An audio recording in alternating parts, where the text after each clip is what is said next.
90s ഹോളിവുഡിന്റെ heart ത്രോപ്സ് എന്ന് അറിയപ്പെട്ടുന്ന ഒരുപാട് actors ഉണ്ടായിരുന്നു. DiCaprio, Brad Pitt, George Clooney, Freddie Prinze Junior, Paul Rudd, Matt Damon, Johnny Depp, അങ്ങനെ ഒരുപാട് actors ഉണ്ടായിരുന്നു.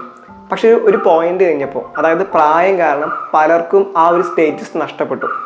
പക്ഷെ 90s മുതൽ ഇന്ന് വരെ ആ സ്റ്റേറ്റസ് മെയിൻറ്റെയിൻ ചെയ്യാൻ കഴിഞ്ഞ ഒരേ ഒരു ആക്ടർ മാത്രമേ ഉള്ളൂ. അത് വേറെ ആരുമല്ല, ബ്രാഡ് പിറ്റാണ്. 61 വയസ്സായിട്ടും ഈടെ പുറത്തിറങ്ങിയ ലോകത്തെ ഏറ്റവും സുന്ദരന്മാരുടെ ലിസ്റ്റിലും അദ്ദേഹം 3-ാം സ്ഥാനത്തെന്ന് ആലോചിക്കണം. അഭിനയത്തിൻ്റെ കാര്യത്തിലും ബ്രാഡ് പിറ്റ് കിഡിലിനാണ്, വേഴ്സറ്റൈലാണ്. അങ്ങേർക്കുള്ള സ്വാഗും ആ സ്ക്രീൻ പ്രസൻസ് ഒക്കെ വൻ സീനാണ്. പിന്നെ ബ്രാഡ് പിറ്റിനുള്ള ആ ഒരു ഓറ അത് എല്ലാവരിലും ഞാൻ കണ്ടിട്ടില്ല. ആസ് എ 90s കിഡ് ഞാൻ ചെറുപ്പം മുതൽ ഏറ്റവും കൂടുതൽ കണ്ടത് ബ്രാഡ് പിറ്റിൻ്റെ പടങ്ങളാണ്. എന്നെ ഏറ്റവും കൂടുതൽ ഇൻഫ്ലുവൻസ് ചെയ്ത ആക്ടറും ബ്രാഡ് പിറ്റ് തന്നെയാണ്. സോ എനിക്ക് ഇഷ്ടപ്പെട്ട ബ്രാഡ് പിറ്റിന്റെ 10 മികച്ച സിനിമകൾ ഞാൻ നിങ്ങളായിട്ട് ഷെയർ ചെയ്യാൻ പോവാണ്. Number 1, fight club. David Fincher ആണ് ഈ സിനിമ ഡയറക്ട് ചെയ്തിരിക്കുന്നത്.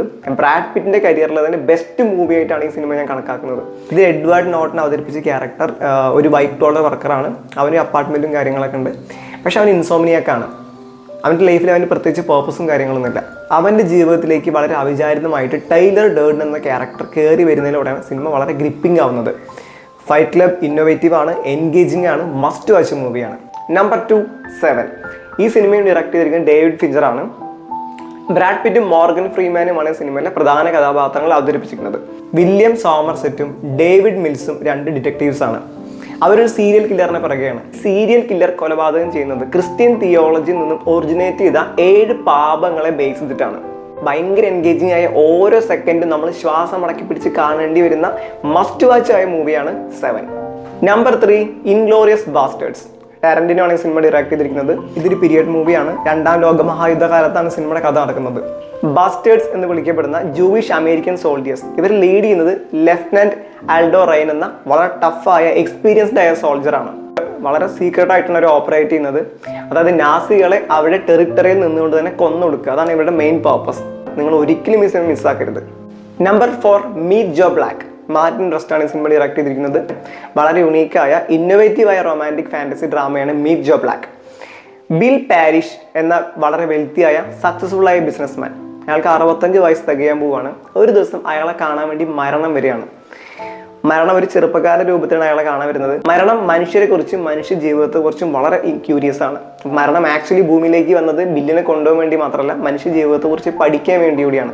അങ്ങനെ ബിൽ മരണമായിട്ട് ഡീൽ ഉറപ്പിക്കുകയാണ്. താൻ ഹ്യൂമൻ എക്സ്പീരിയൻസിനെ കുറിച്ചിട്ട് പൂർണ്ണമായിട്ടും പഠിപ്പിച്ചു കൊടുക്കാമെന്നും പകരമായി തനിക്ക് തൻ്റെ ആയുസ് നീട്ടിത്തരണമെന്നും അയാൾ ആവശ്യപ്പെടുകയാണ്. ഇവിടെയാണ് കഥയുടെ ഗതി മാറുന്നത്. വളരെ ബ്യൂട്ടിഫുൾ ആയ റൊമാൻറ്റിക് ഫാന്റസി മൂവിയാണ് മീറ്റ് ജോ ബ്ലാക്ക്. നിങ്ങൾ ഒരിക്കലും ഈ സിനിമ മിസ്സാക്കരുത്. നമ്പർ 5, ട്രോയ് രാജകുമാരനായ പാരീസ് സമാധാന ഉടമ്പടിക്ക് വേണ്ടി സ്പാർട്ടയിലേക്ക് പോവാണ്. സ്പാർട്ടയിലെത്തിയ അവന് അവിടുത്തെ രാജ്ഞിയായ ഹെലനോട് പ്രണയം തോന്നുകയാണ്. ഹെലൻ ആക്ച്വലി അവിടുത്തെ രാജാവായ മെലനീസിന്റെ ഭാര്യയാണ്. ഇവിടെ മുതലാണ് സിനിമയുടെ കോൺഫ്ലിക്റ്റ് തുടങ്ങുന്നത്. ട്രോയ് ഒരു ക്ലാസിക് മൂവിയാണ്, മസ്റ്റ് വാച്ച് ആണ്.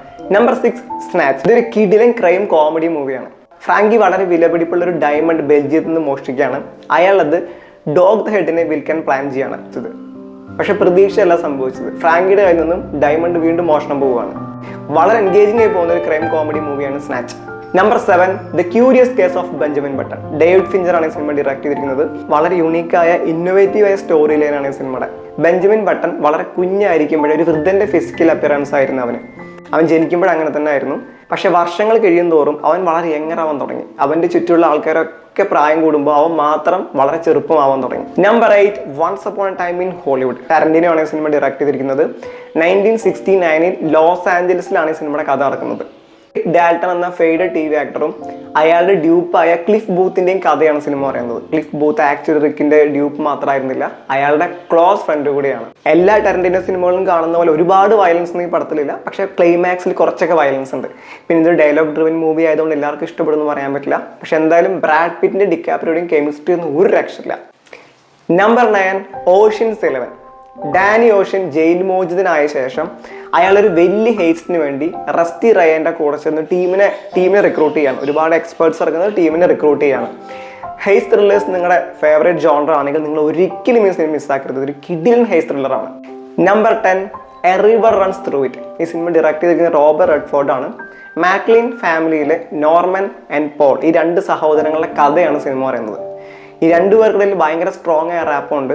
നോർമൻ ഭയങ്കര റെസ്പോൺസിബിൾ ആയൊരു പയ്യനാണെങ്കിൽ പോൾ ഭയങ്കര ഫ്രീ സ്പിരിറ്റഡ് ആണ്. വളർന്ന് വലുതായ ശേഷം ഇവരുടെ ജീവിതത്തിൽ നടക്കുന്ന കോൺഫ്ലിക്ട്സും ചാലഞ്ചസും ആണ് സിനിമ പറയുന്നത്. A river runs through it നല്ലൊരു ഫീൽ ഗുഡ് മൂവിയാണ്. എന്തായാലും എനിക്കിഷ്ടപ്പെട്ട, ഞാൻ മികച്ചതെന്ന് വിശ്വസിക്കുന്ന ബ്രാഡ് പിറ്റിൻ്റെ 10 സിനിമകൾ ഞാൻ നിങ്ങൾക്ക് സജസ്റ്റ് ചെയ്ത് കഴിഞ്ഞു. കാണാൻ താല്പര്യമുള്ളവർ സിനിമ കാണുക, നിങ്ങളുടെ അഭിപ്രായം കമൻറ്റ് ചെയ്യുക.